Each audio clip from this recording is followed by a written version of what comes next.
Mr. President, have you any plans to cope with the armed bands of robbers and murderers who seem to be terrorizing Ugandan citizens and non-citizens alike?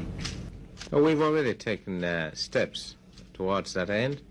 We have clamped a curfew on 8 p.m. to 6 in the morning, very much to our regret, because we thought that people were fed up with restrictions. But since we still have people who want to cause a lot of mischief, we had no alternative. And we are prepared to put into force more restrictions, but I'm glad to say that this will not be necessary, judging from the situation today. You anticipate the Tanzanian troops to pull out of Uganda? To pull out completely of Uganda? Yes. Well, when we have an army, because now we're just about to begin training our army, our own army. We have only got about 20,000 Tanzania troops in the country. We had 46,000, 26 left. And Uganda is not a very small country. We're 95,000 square miles in area, with a population of about 13 million. The Tanzanians have been handing over to the Ugandan National Liberation Army. From now on, they'll have to keep the peace. But this rapidly recruited force is ill-trained and unpopular. They've been accused of robbing, murdering, and harassing civilians. So now the troops have returned to their barracks for training and discipline. Some have been arrested, some discharged. The government can't even afford uniforms for all its soldiers.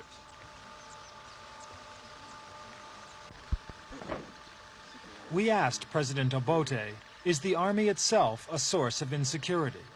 All sorts of people say all sorts of things. Right from the beginning, they started saying that Uganda army was no good, when in fact Uganda had no army. So I'm not responsible for what they say.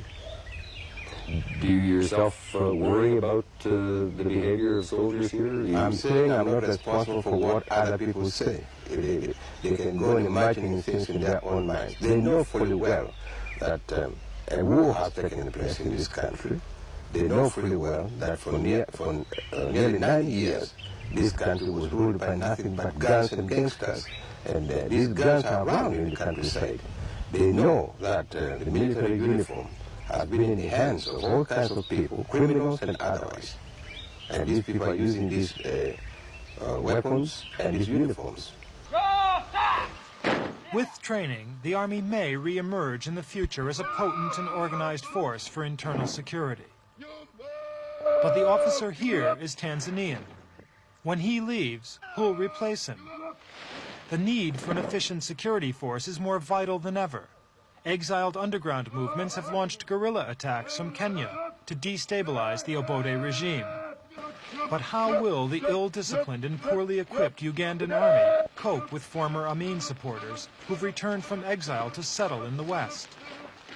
Obote's policy now is to transfer internal security duties away from the army. Do you think there's any likelihood that the sorts of security problems that we've been having will increase now that the Tanzanians are pulling out? I don't see much of a security problem affecting the army as such. I think the Ugandan security problem, right from the time of liberation, was mismanaged by the governments which was here. From the beginning, much of these security problems should have been entrusted with the police, and that's what I'm trying to do. The better organized police are now certainly taking a wider role. They now man most roadblocks. The soldiers who used to handle this were often accused of rudeness and arbitrary violence.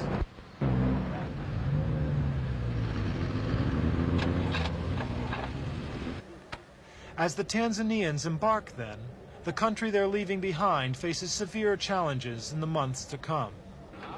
If the problems, the shaky security, the stumbling economy, were to overcome the present government, no one knows who'd replace Obote. The official opposition is thought to be too moderate to launch a coup against the regime in difficulty. Former President Amin is himself taking it easy at a luxury hotel in Saudi Arabia. The guerrilla groups have yet to prove they can command widespread popular support. And that's true also for Vice President Mwanga, although he may yet have his say if Obote should falter. With the Tanzanians leaving, Uganda may have little to look forward to but another period of instability. Unrest it simply can't afford.